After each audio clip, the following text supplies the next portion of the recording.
Game of the week started off real cat and mouse fashion in that first quarter. It's 3-0 lead for Indianapolis Colts over the Tennessee Titans. Nothing in it at all, as Mike was saying just before the break there. So what we can do is get back for that second quarter. Here is Phil and Greg, and it's the Titans to get us going. 16-year veteran Al Del Greco. 21 out of 25 on the season. This one will be spotted at the 39. It'll be a 49-yard attempt. He kicked 1 for 50 this year.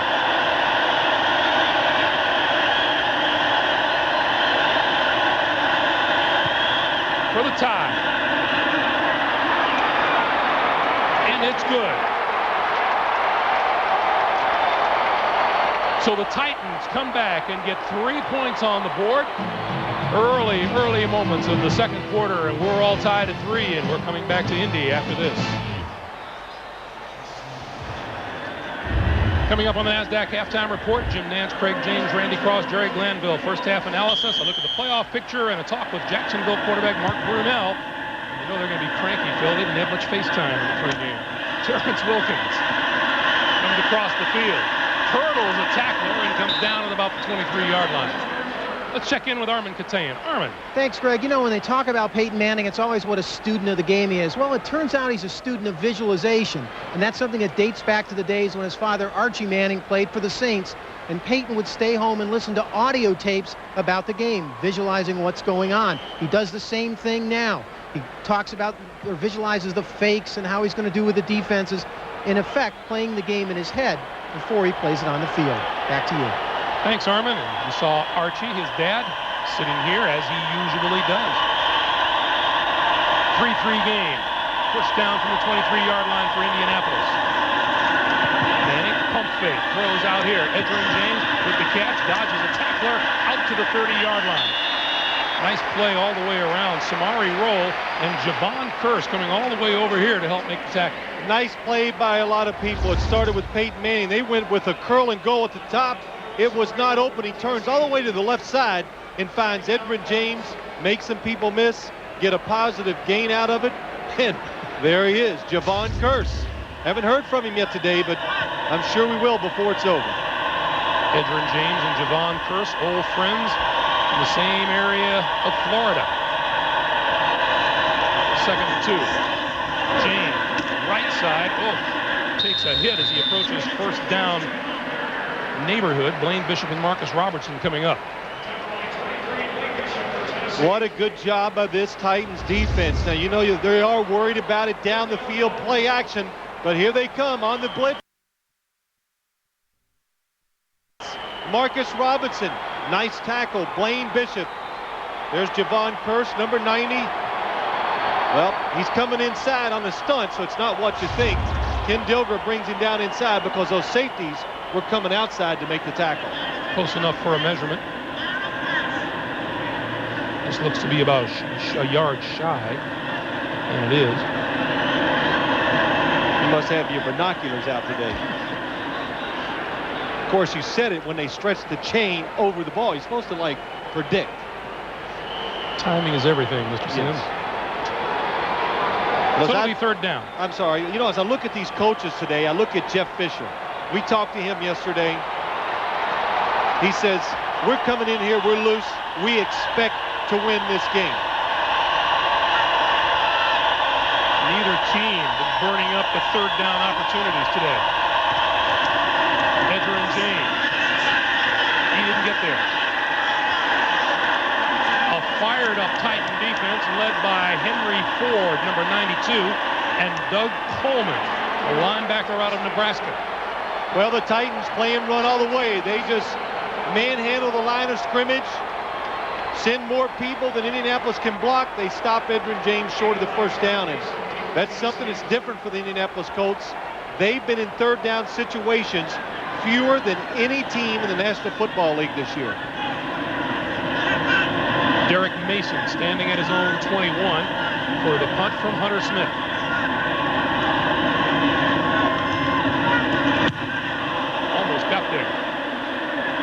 Fair catch called for and made at the 27.5-yard line. 41-yard punt and no return. And 12:34 on the clock for the first half.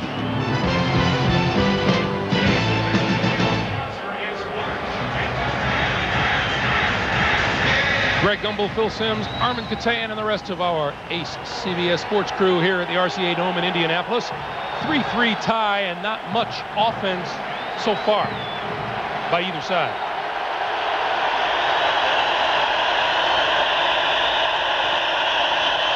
McNair and the Titans, first down from the 28-yard line. And he'll throw on the blitz.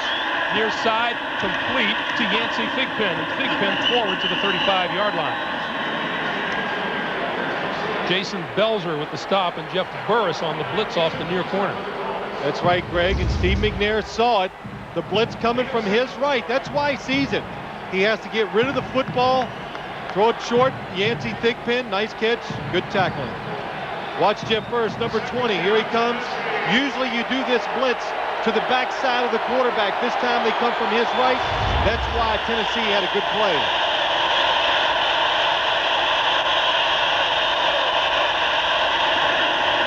Eddie George tries the left side, looking to turn the corner and diving for the first down marker.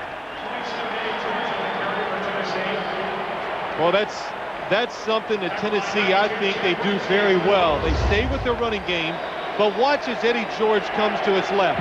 It looks like it's going nowhere. Nowhere. A lot of defenders.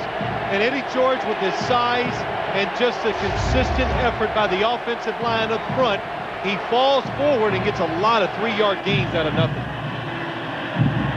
Look at the numbers on George, who goes 6'3", 240 pounds.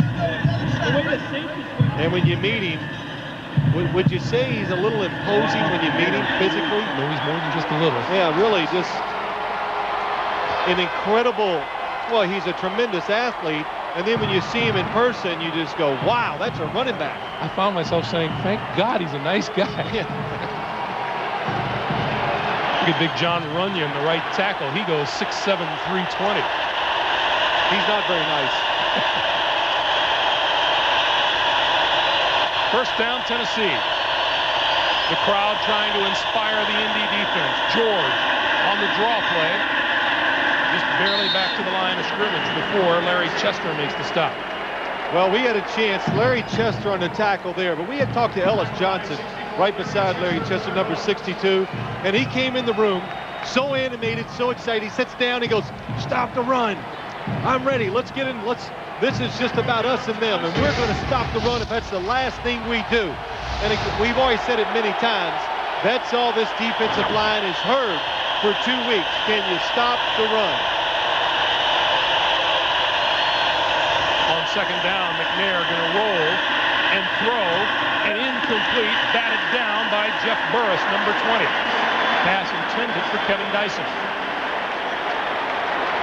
Well, Greg, I think I was saying to you during the commercial, watch Steve McNair on the roll. Good coverage by Jeff Burris outside. But as I was saying to you, as we talk to the opposing coaches all the time about the Indianapolis Colts, what do they say? Well, they can't stop the run. They don't cover the passes real well outside. And even though Peyton Manning has only been sacked 14 times, they're really not that good up front. So I don't know. Somehow, though, they have figured a way out to win 13 games. And get a first-round bye. Yes. Play clock down to 2, and now McNair has to call a timeout. The first timeout taken by either side here in the first half, and we'll be right back.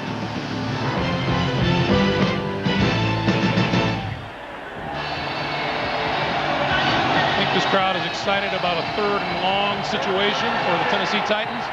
Before the game, they were so loud, I swear it was giving me chills. Get you excited. 4 wide receivers, and McNair from the shotgun. Throwing to the near side, incomplete, intended for Thigpen.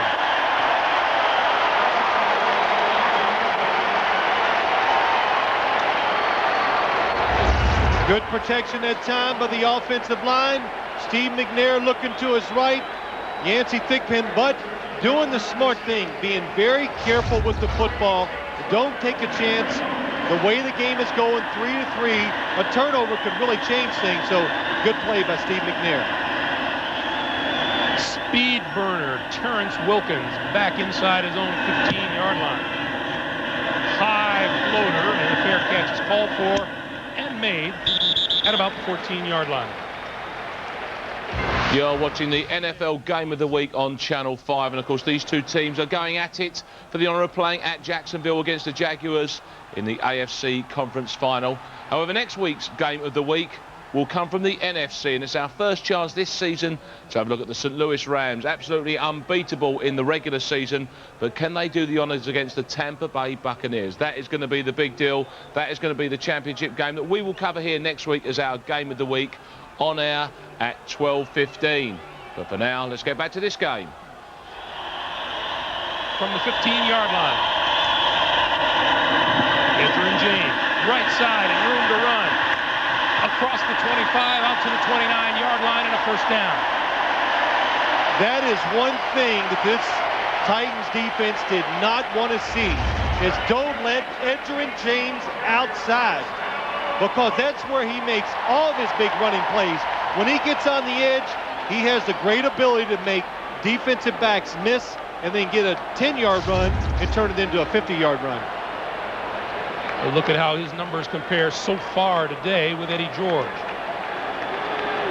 Really different type runners, though. Edgerrin James runs with power, but he has the ability, I think, more than George, to make you miss. Play clock down to 1, and Peyton Manning has to call a timeout. He got caught. Here comes the blitz. Peyton saw it, but it was a little too late. Good timing by the Tennessee defense, not playing their hand too early. Meanwhile, on the opposite side of the field, there's Javon Curse, who had such a huge impact on the game against Buffalo last week, but one tackle today.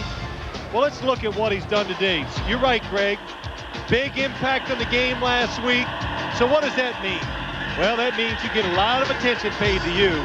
And Adam Meadows and Tariq Glenn, they've been winning the battle so far. I think what you said during the commercial is right. Javon came out here with a big old bullseye on him today. He's got it. Listen, again, these offensive linemen for Indianapolis, they have had enough of this talk about number 90. So it was a challenge to them, because really nobody gives this Indianapolis line the credit it deserves for what it's accomplished so far this year. Edgerrin James to the 32. Kenny Holmes at the stop. Well, that was a nice play by Kenny Holmes. Most defensive ends, when nobody blocks them, they want to go flying up the field and kill that quarterback. Watch him at the bottom of your screen. Sees it's a run, good angle, goes right down the line of scrimmage and stops a running play that could have picked up 10, and it only gets about 3 or 4. Kenny Holmes in his 3rd season out of Miami. 2nd and 6.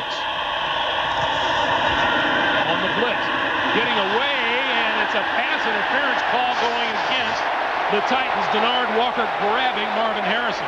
I think the ball was tipped, so if it was tipped, these flags will be picked up. Did anybody see the tip? I know the Titans did. I'm pretty sure it got tipped too, Greg, just from watching it. Pass interference, defense, first down. Well, not one official says so. Let's go back and look. Well, let's watch a blitz again. I tell you, Tennessee getting after it up front. You know what? It's the pressure by the. Oh yeah, it's just the pressure that causes the errant throw and the bad throw. Good job by Peyton Manning just getting rid of it. First down, Colts at the Indianapolis 45. You're starting to understand why he's so hard to sack. Manning pump fakes to the far side, throws down the middle, wide open, diving catch inside the 25-yard line is E.G. Green. And he's holding his right knee. E.G. Green back in the starting lineup. Not even the primary receiver on the play, right? Peyton Manning looks way outside, no. Comes back to the inside, let's see the hit. Oh yes, the leg is up in the air. And Marcus Robinson, number 31, comes over and makes the hit. Watch his right leg. It's up in the air. Boom, gets a little whiplash. What a catch. And a good job of staying alive when you're not the primary receiver. 33-yard gain, and he is still down. Yeah, Greg, when you look at that play, think of the force that his leg hit Marcus Robinson. That's got to hurt.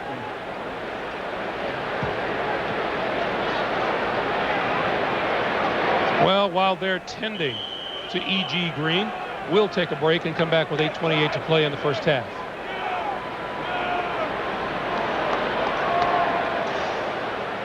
Remind you once again, today's aerial coverage is provided by Southwest Airlines. E.G. Green is still down on the field and being tended to. And let's go back to the play. Well, let's take a look at it. First off, very nice move by E.G. Green. Fakes a little out route, goes up inside. Samari Rowe way behind him, but you can see the right leg goes up in the air, and the hard hit by Marcus Robinson. What a nice catch. But you got that little whiplash effect when you put that leg up in the air, and he knows right away when he laid down there, he grabbed his right leg, and they're attending to him now. E.G. Green in just his second season out of Florida State. Well, he's smiling there, which makes you feel good. Peyton Manning was really kind of excited to have him back in the starting lineup. He just goes, he's just such a good route runner. And we saw, hey, that was a nice route he just ran against Samari Rowe. Nice fake, sold the route. That's why he was wide open down the field. And when you're playing a team like Tennessee and you got a quarterback like Peyton Manning, you love a receiver who you know you can time up your throws with. It just makes it easy. Let's go down to Armin Katayan. Armin. Thanks, Greg. I'm staring right at the workers as they're working on E.G. They have immobilized his leg and put a plastic sleeve around it. They just finished pumping some air into it to further help the leg be stabilized. Right now, as you can see, they're lifting him very gingerly up onto this cart to take him off the field. Back to you. All right, Armin.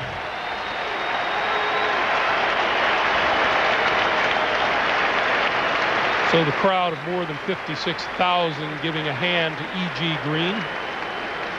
He will be wheeled off, and as soon as Armin finds out more, he'll get that information to us all.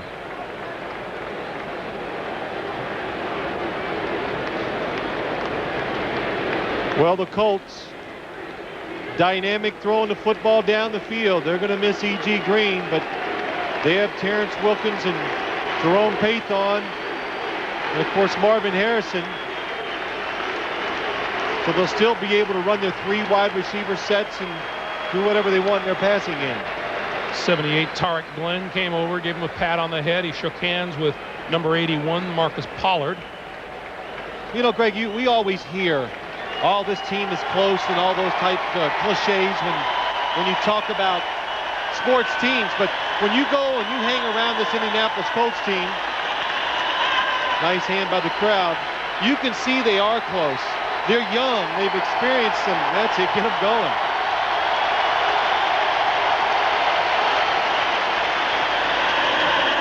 Yeah, we could even see it in the playfulness between the players as they came in and out of the room as we were talking to them the other day. Well, back to work. To experience such a bad year last year and turn it around and go 13-3, that'll give you a special bond. More hand signals from Peyton Manning. Rolls, throws, and throws short. Marvin Harrison was going deeper than Peyton Manning thought he was. Did you see Edgerrin James? He had to swivel his head on a swivel, and it's a good thing because that time Javon Curse came right around Tarek Glenn. And if Edgerrin James is not there, it's going to be a sack and a fumble. Watch down here at the bottom. Look at the speed. Edgerrin James coming from the right, turning and going to his left, stops the sack. 2nd and 10. Quick pass, Harrison to the 20. And there is a convergence of hard-hitting bodies. Javon Curse, Jason Phipps. How about that? Javon Curse from the left of the offense comes all the way around, runs by Peyton Manning and makes the tackle on the right side of the field. We have a marker down, and Johnny Greer is going to get all the particulars and tell us about it. Illegal block in the back. Number 81, offense.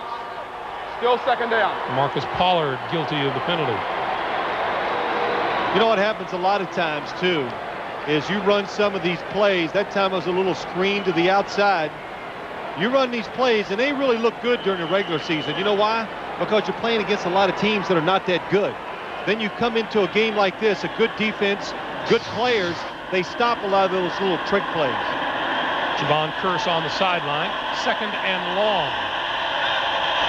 Mike Jones is into the lineup in place of Javon Curse. On the draw, Edgerrin James, 30, forward to the 26, maybe the 25-yard line before Eddie Robinson makes the stop. It's interesting. We saw Javon Curse over on the sideline taking a breather. Now, what did he say to us down in Tennessee? He goes, you know, it was great, that playoff experience. I was so excited. And about midway during the second quarter, he says, I was on the sideline when the offense is out there. He said, there must be something wrong with me because I'm not even getting tired today. So that just shows you the adrenaline, how excited players get when you get in these playoff atmospheres. From the 25. And whistles blow, and this won't count.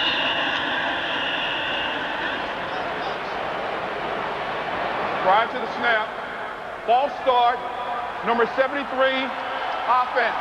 Adam Meadows Still trying to get an edge up against Javon Curse. Well, if you think this Indianapolis offense doesn't look as good today as it usually does, see the quick start by Adam Meadows? It doesn't. And Jeff Fisher said this is why you got to pressure them and you got to play man coverage on the outside. If you sit back and let them dictate tempo, they will wear you out. There'll be too many holes for Peyton Manning to throw into. Third and very long. Out here, Dilger. Dilger, 25, forward to the 22-yard line, and it'll be fourth down. The word from the Colts is a suspected fracture of the right leg. E.G. Green. Nice play by Peyton Manning. Get rid of the football, get some positive yards, make the field goal attempt a little easier. Vanderjagt will kick this one from about the 31, so we'll call it a 41-yard field goal. He kicked a 40-yarder earlier. It's long enough, and it's straight enough. Make it a 40-yard attempt, and it is good, and the Colts have the lead by a score of 6-3.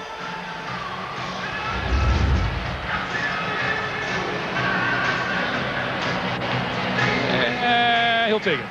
You betcha. Well, Jeff Fisher, you know, he was over there giving the kicker the horns. It just didn't work. You know, putting a jinx on him. Do coaches do that? Sure they do. I like it when coaches yell at the kickers because, you know, that's like a forbidden thing. When they yell at them, I go, wow, that's good. Treat them like the rest of the guys. When they mess up, yell at them. Ken Dilger limping to the bench on the near side of the field after having taken that hard hit on the short pass. Yeah, now that would be big because the Indianapolis Colts love to run a lot of two tight end formations, and Dilger is so important in their run game blocking, but especially when they throw the football trying to get down the field. 5:38 to play here in the first half. A 62-yard drive in 7 plays, and Vanderjagt has 2 40-yard field goals.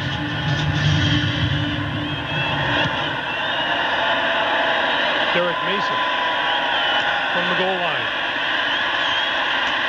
20, 25, 30, breaking through across the 40, across the 45 to the 46-yard line.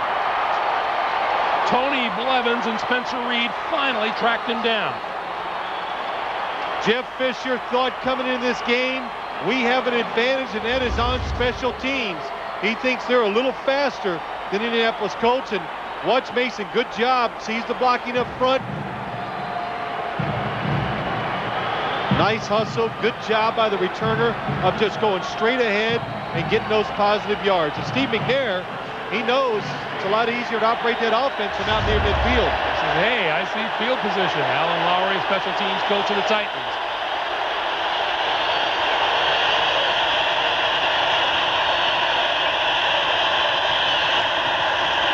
Eddie George to midfield. And Burt Berry in for the injured Cornelius Bennett today. Makes the tackle as you take a look at number 27.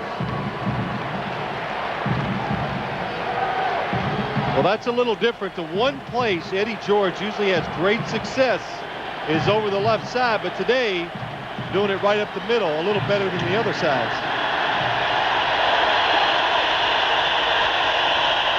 Under 5 minutes to play here in the first half as the crowd comes alive.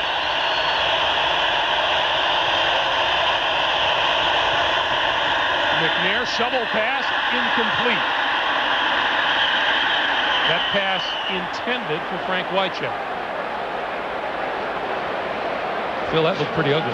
Yeah, it was ugly. It ranks up there, but nice design. I'll tell you, a very nice design play. Steve McNair looked like he was going to go on a bootleg to the right, pulls up. They got the defensive end way up the field. Just misses Wycheck coming underneath. That had everything except the birthday wrapper on it. Not much yardage at all here in the second quarter for Tennessee. 3rd and 6. Play clock down to 3, to 2, to 1, and he barely gets it off. On the draw, McNair, first down yardage, 35, 30, and out of bounds at the 20-yard line. In addition to being the quarterback, Steve McNair is another running back in the backfield. That's 29 yards and a first down. Well, Greg, that's one of the reasons why he can stay in there and still be the quarterback, is his ability to run the football. And that time, defensive linemen rushing the passer, all the defensive backs trying to cover the receivers. Nobody accounts for Steve McNair. That's why you see such a big game. First down from the 20. A look at McNair's numbers.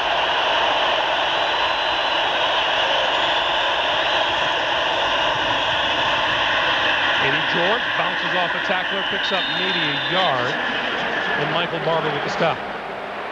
Well, we had a chance, Greg, the other day you were saying we were talking to Eddie George, and I say, how did you feel after the Buffalo game? And again, very honest with his assessments of it. He says, I'm glad we won the game, but I am not satisfied because I didn't play well. I didn't think we played well as a team, so he wants to get that changed by coming in here today and having a good game.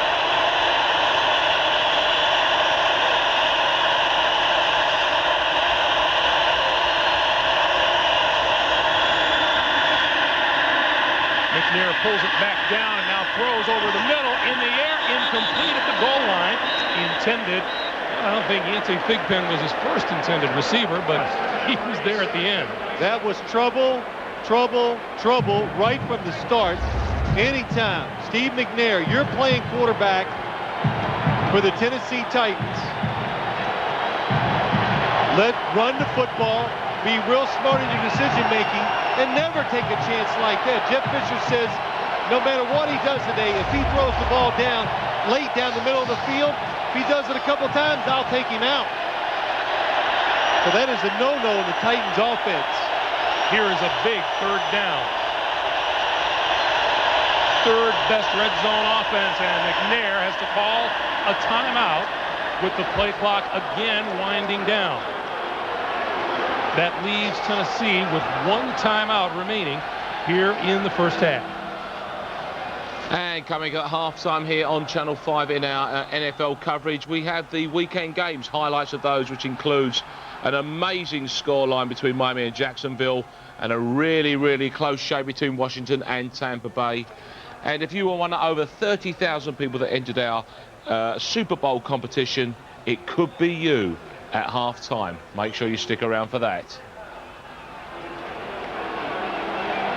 Well, when you get down this end of the field, inside the 20-yard line, the Tennessee Titans coming into this building, the one thing you got to know, you got to call a play that lets your team just line up and run it. Don't have a play that has where adjustments have to be made, because crowd noise is not going to let you make those adjustments. McNair looking at a 3rd and 9. The Titans need to reach the 10-yard line for a first down. You see the first down line. Actually just short of the 10. From the shotgun, end zone, it is incomplete and almost intercepted. Chad Cota went up high and almost came down with it. Well, the Tennessee Titans thought they had some great matchups by their wide receivers against the defensive backs of the Colts. But you know what? They haven't shown it to me. Chad Cota, a safety on Yancey Thigpen. Excellent coverage. Almost comes up with the interception. So Del Greco, good from 49 yards, will now try from 37.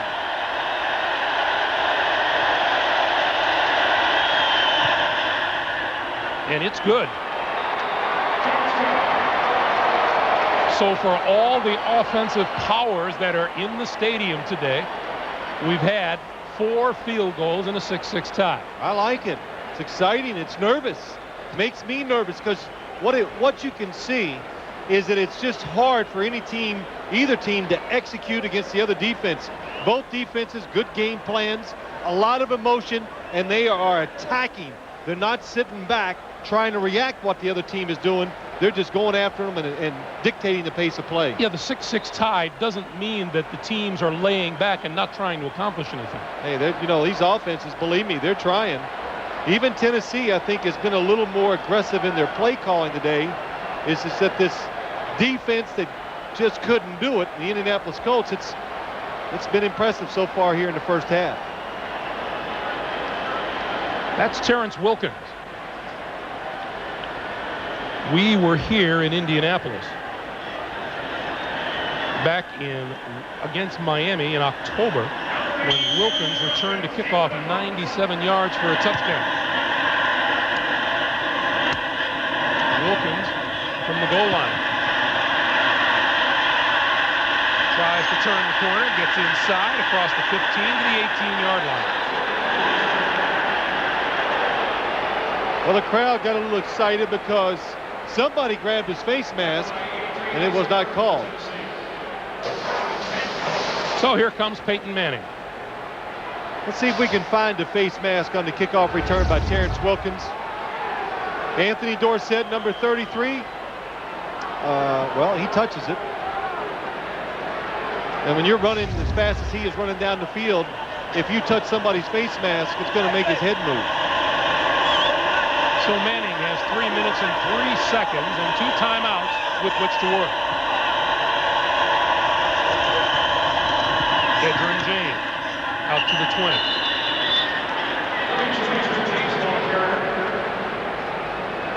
And the clock continues to move. The question is, will Tom Moore and the Colts be satisfied going into the locker room with a 6-6 tie? Well, you got to play the game the way it's dictated to you sometimes, Greg. You know, everybody's going to say, well, they should have been more aggressive. And look, they're trying, the Indianapolis Colts. The Tennessee defense is taking it away. And again, what did we say Tom Moore said? You got to be patient. You just got to wait for your opportunity. And when it's there, take advantage of it.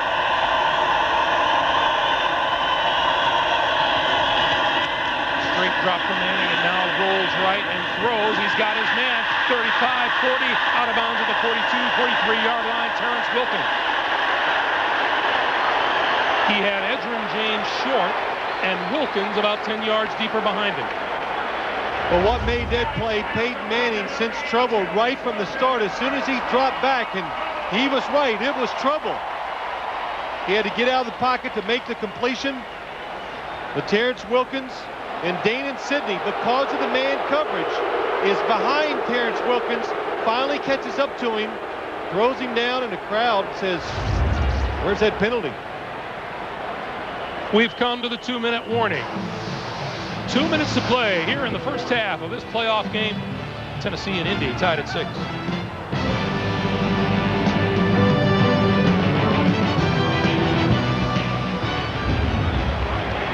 Coming up on the NASDAQ halftime report, Jim Nantz, Craig James, Randy Cross, Jerry Glanville with first half analysis, a look at the playoff picture, and a chat with Jacksonville quarterback Mark Brunell. That's all coming up on the NASDAQ halftime report.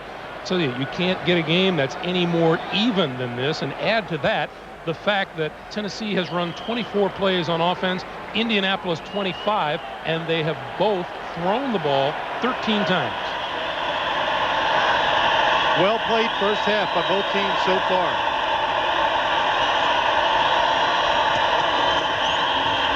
Gene, nowhere to go on the draw. Samari Roll, number 21, there to help stop. I got to tell you, probably the most surprising thing that I've seen here in the first half, Tennessee said they were going to come after Indianapolis and be aggressive. And I thought, okay, sure you will, maybe a little bit. But they have been consistently blitzing this Colts offense, and they're doing a good job of it. Clock continues to move, coming up on a minute and a half. Manning throws outside here. Diving catch is made by Jerome Patron. And the clock now whistled to a stop with a timeout call by the Colts. And that's their second timeout of the first half. You can see the pressure kind of getting to the Colts offense, and Peyton Manning not quite in the rhythm. You know, you can't get in rhythm when the other team is blitzing you. It's going to make a quarterback get rid of it just a second before he wants to. And it makes wide receivers, you've got to be real succinct in what you're going to do. Go down there, make a move, look for the ball, and try to catch it and run. You know, in talking to both Peyton Manning and Javon Curse, these guys are old SEC rivals. Yeah, it was funny. Javon Curse says, you know, when I was at Florida and he was at Tennessee, I could rattle him. We rattled him. And that's the big thing about Peyton Manning he has seen in the pros, that he doesn't get rattled. He's more under control, and he goes, he's impossible to sack because he gets rid of the football so fast. We asked him if you ever sacked Peyton Manning in college.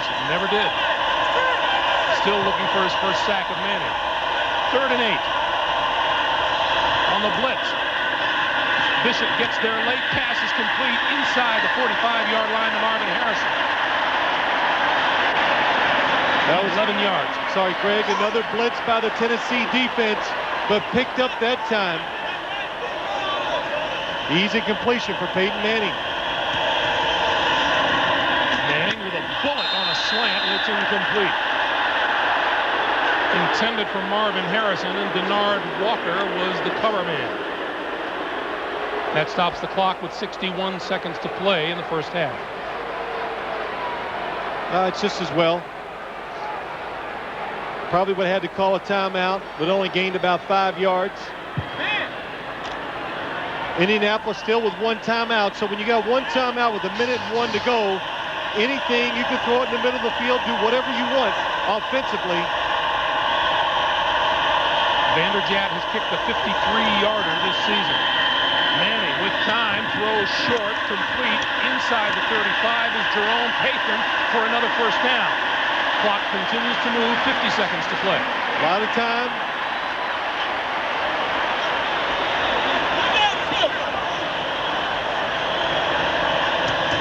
And Manning kills the clock.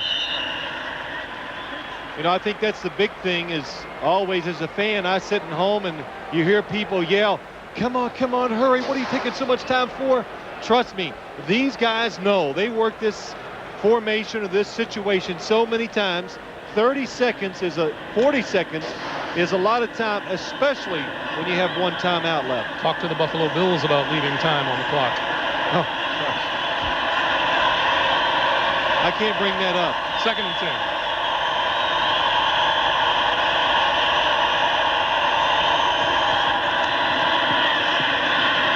Manning on the move, gonna run it. 30, slides down at the 25-yard line.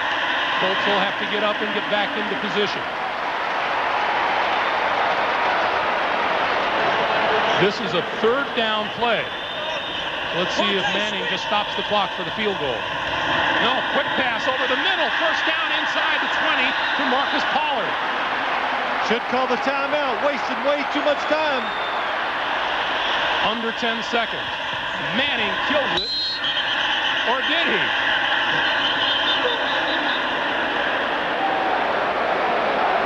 Did he fake him out? I heard the whistle blow, but did Peyton Manning throw the football down to the ground? He held on to that football. Oh, what a fake. Here's Johnny Greer. Let's watch Peyton Manning. The whistle was blown inadvertently. The down counts. Second down. Please set the game clock to 6 seconds. 6 seconds. See, what happens is if you're going to do that, then more time should have been put back on the clock. Oh, he's putting it back to 10 seconds. No, I think he said 6 seconds. Here we go. 9. Let's see what happens. 8 or 7 seconds in.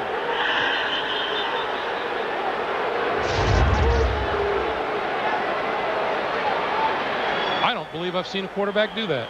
Well, Dan Marino did it against the New York Jets years ago and threw a touchdown pass with it, but that time I think Peyton Manning faked out even his own teammates. Yeah, not quite that way. 34-yard field goal attempt by Vanderjagt.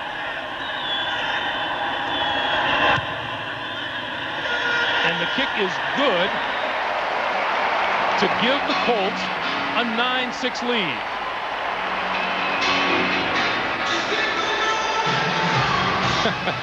Well, Cornelius Bennett can't understand it. Yeah, he can't either. That is a drive, though, that will give this Colts offense a little confidence in what they can do against this defense going in at halftime.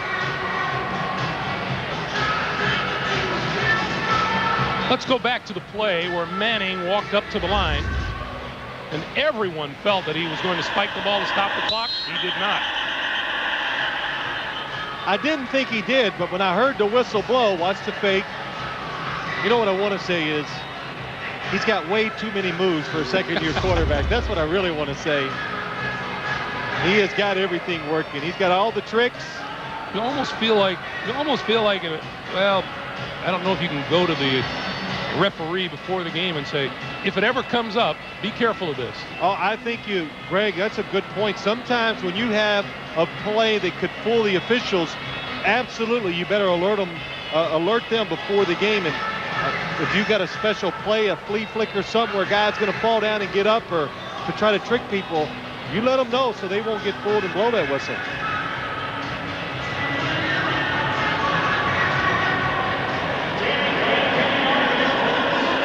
Well, let's see. Does Tennessee do anything within the last seconds before you leave the field? What are you thinking? I'm thinking I don't see Frank Wycheck out there. But they kicked it short. This is Isaac Byrd falling on the ball at the 20-yard line, and that'll do it for the first half. It has been aggressive defensive play, a 9-6 Indy lead, and here's Armin. Thanks, Greg. Coach, it's a lot like a heavyweight fight. You got 3 in the middle point right here. Yeah, we had a nice drive there in the 2-minute situation to get 3. We've had a couple guys go down. E.G. Green's hurt. Kenny Dilger's hurt. I hope Kenny can play the second half. Our defense is doing a good job. We just got to, sustain some drives on offense, get some points. All right, thanks, Greg. All right, Armin, our halftime score. Indianapolis 9 and Tennessee 6.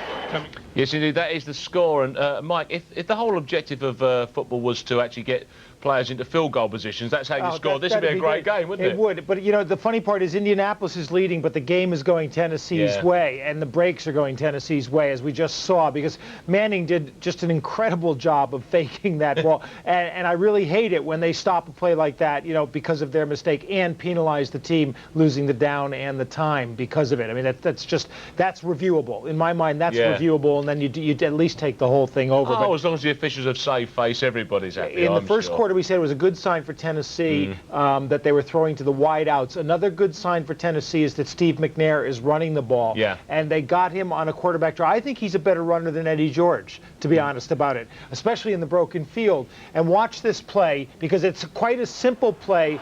It's there. It's designed to be a draw, but all that happens is they push everybody to the outside. The center's the only guy who's moving downfield. And McNair's got a ton of room there because everybody's back in coverage. But look at his moves in the open field. I mean, he's almost as big as Eddie George. Eddie George is about 240 and McNair is about 225. Yeah, both quarterbacks having to work really hard to make an impression in this kind of game, aren't they? And they talked about getting to Peyton Manning. In my mind, Peyton Manning is stepping up his game, if anything, right now, and the rest of the team is not necessarily following him. And the Green injury, do you see that being a big factor there? It really is, because they need a second receiver to take some of the pressure off Marvin Harrison. They've got good ones, Sean Dawkins and all, but Green is a second decent deep threat. Absolutely. Okie dokie. When we come back after this short break that we're going to now, Mike's going to be chatting our way through the other 3 games that have occurred this weekend in the playoffs. Plus also, if you entered that Super Bowl competition, it could be you. See you in a moment.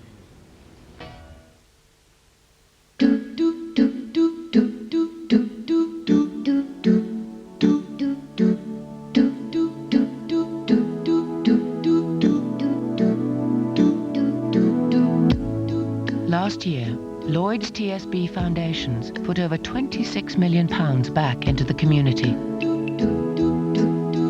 providing support that would otherwise be missing.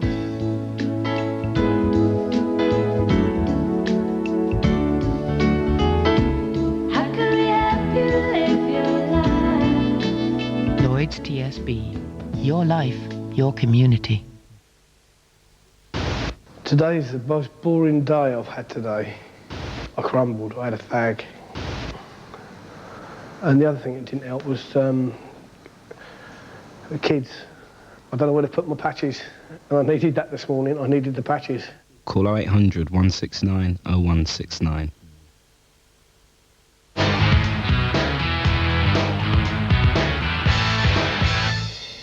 Welcome back at half-time. 9-6 the Colts over the Titans. We've got the second half still to come. Plus, of course, highlights of the other 3 games from this playoff weekend. But before we do that, we've got some very important business to sort out, because joining myself and Mike now is Mr. Bill Peterson. All hail the president of NFL Europe. Nice to see you, sir. Too much. Thanks Nice for to be coming here. in. Thanks for coming in. Now, we've got our draw. We've got a marvellous competition. Thanks very much indeed for that. Been running all expenses paid trip to the Super Bowl. Very nice indeed. Great way to spend the end of January. That will kill it off very nicely in Atlanta. It'll be quite warm down there, won't it? It could be, yeah. Should be nice. Good season. You enjoyed the season so far? It's been a great season. A lot of surprises. A lot of surprises both in a downside. Some of the stronger teams in the past not showing up in the playoffs. And, you know, it's typical NFL season. You never know what's going to happen, and today proves it. Are you going to the Super Bowl? Yeah, I'll get a chance to go to Super Bowl. Which Looking forward to it. Which question did you answer right? You took the job. That was probably the good answer, yeah. The one where I signed my name on the contract. Absolutely, quite right too. Now, 30,000, indeed over 30,000 entries we had for this particular competition from across all the different ways that you could enter. But we've narrowed it down to 10 finalists who are symbolically enclosed in a helmet that Mike now has with us, which is a Denver Broncos helmet. I think that's quite right. Just happened to have with me. So you're right as well. There's the 10 entries are in there, Bill. I'm going to ask you to draw these out, all neutral envelopes. You don't know what's going on in there. I sure don't. You put it out, mate. Up a little bit. Okay, here we go. Without even looking. The lucky winner. So, 2 people are going to go on this one. All expenses paid. Trip to Super Bowl 34. And the name will be. That's not bad. You can keep that up for me, Mike. Here we go. I'll tell you who it is. Nigel Parker. Ooh. It's you. Well in. Nigel is from Brickhouse in West Yorkshire. Tampa Bay Buccaneers fan. Congratulations to you. Nigel is the person who's going to be going with a friend or whoever you want to take. It's you plus another one. All expenses paid trip. Now, we're going to have a word with you in a moment's time, mate. Hopefully you're still up with us. You're lingering. I trust you're sticking with this game. It's that close. You've got to, haven't you? So we're going to try and have a word with you in a moment's time. But before we do that, Bill, as I say, obviously we chatted a bit about this season in America. NFL Europe beckons as well, doesn't it? Yeah, it's just around the start of the season, just around the corner. And it's been a great year for NFL Europe players in the NFL. I mean, to me, that's been one of the most exciting things of the year. Yeah, absolutely. For us as well at the league office, to see all these players that used to play here in the different European cities all of a sudden excelling in the NFL has been a great charge for us, and we expect to get even better players now going forward. Yeah, so that's the thing, is these guys coming across the water can only improve both leagues, can't they? Yeah, absolutely. Absolutely. It starts to come together, the talent. It's hard to tell the difference between some of the NFL players now and the NFL Europe League players, and we expect that to continue. Excellent news. And, of course, the great news is we can see him here on Channel 5, can't we, when the season starts? Absolutely. We're all looking forward to that. Season starts April 15th? April 15th. Absolutely. Well, nice thanks for coming in, Bill. Okay, Enjoy your trip, sir. Look forward to seeing Go down there and be official. Yeah, Nigel, be have fun at the Super Bowl. Oh, you're up as well, Nigel. Perhaps more importantly for us at this particular moment's time. When we come back from the break, hopefully we're going to have a word with Nigel, plus also we'll bring you up to speed with all the other games from around the playoffs. See you in a mo. Welcome back. Over to our second half of our Game of the Week in a few minutes' time. Also, the highlights still to come.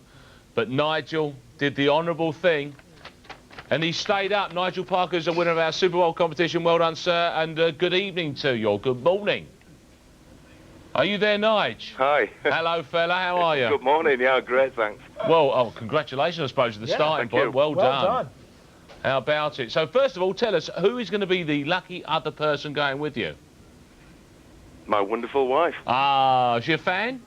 Not really, but I think I'll convert her. Yeah, you've got about 3 weeks to go now. That's right, yeah. You start working on her now. That's the way to do it.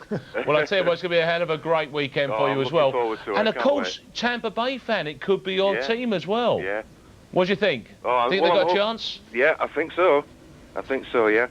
Daddy D's Barbecue in Atlanta. Can't beat it. That's right, there you are. You've got some personal advice there from Mike. He knows the city well. Listen, mate, just wanted to just speak to you directly and congratulations on winning that one there. Have a wonderful weekend, fella. Thank you. Nice one, Nigel. Thanks very much. And Mrs. Nigel. Thank you. You have a good weekend as well. Cheers. See you later, all. Thanks very much indeed. There you go. That is our Super Bowl competition done and dusted. And Nigel and his missus from Big House are going to be going along to that one as well. But let's get back to the more immediate action now, which, of course, is what's been going on all over the weekend. First game up for you then. Oh, blimey. Miami and Jacksonville, I think you'll find. Dan Marino led Miami to an upset in Seattle last week. Could he do the same 6 days later in Jacksonville? Not likely. Mark Brunell, back from a knee injury, didn't think so, and his pass to Jimmy Smith had the Jags on top early. Then Marino went to work, but Aaron Beasley punched his time clock. This pick set up a Jags field goal that gave Jacksonville a 10-0 lead. Remember Fred Taylor's run against Miami on Monday Night Football last season?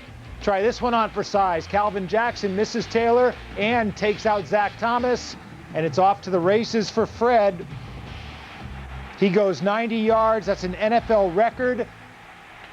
And Jimmy Johnson was saying, come on, guys, you got to tackle in this game. That message was forgotten when Tony Brackens forced a Marino fumble. Brackens lay down for a while, then he got it up and started celebrating. And then his teammates reminded him. Bryce Pop said, hey, you can still run with the ball. The end zone's that way. Pushed him along. Brackens scores a touchdown. What more could go wrong for the Dolphins? Well, just watch. Fred Taylor on the swing pass. It gets worse. Makes Sean Wooden miss. Patrick Surtain misses. Jason Taylor misses. Surtain misses again, and he's in the end zone for a touchdown. And never was a sign more true. Prophetic words maybe, but at this stage, Brunell came out of the game. It didn't matter. Jay Fiedler came in. He hits Jimmy Smith. Make it 48-7. Jacksonville. What else can go wrong? Asked Jimmy Johnson. Well, guess what, Jimmy? It's time for an early shower for the Dolphins. The sprinkler system came on. Wham! Commissioner Tagliabue was enjoying this one. What else can go wrong this week? Hey, they can miss the spike in the Indianapolis game. There you see the stat line. Mark Brunell only had to throw 9 passes the whole game. Fred Taylor with a huge amount of running yardage for the Jags. We all understand a little bit better now what the home field advantage is all about, because our stadium was rocking and rolling today, and our fans were really into the game, and our players enjoyed that part of it. We were ready to go. We had talked about all 3 phases playing together, and we got some of that done today. Today we were very good, and we have the potential to be a very good football team. I've never experienced a game like this in my life. Ever since I've been a little kid, I've never been in a game like this. I was on the other side of one of these where we got about 7 takeaways from an opponent in the Super Bowl, and it was a runaway. But I've never been on this side before. I don't think he deserves the blame, for this, because Coach Johnson has done everything, in his power, humanly, that he could to motivate this team, to get this team to the next level. He's done everything he can possible, and it was up to the players. We practice the same way we always practice, and it tends to be real hard, but that's what got us ready for Seattle, and that's what we felt would get us ready for Jacksonville too. That was poor judgment on my part, and I should have pulled back and at least tried to keep them fresh for this game, and they weren't fresh, and again they were dead-legged, and And that was poor preparation on my part. You really think a Super Bowl ring defines your career after all you've done? That's enough, guys. Okay, thanks.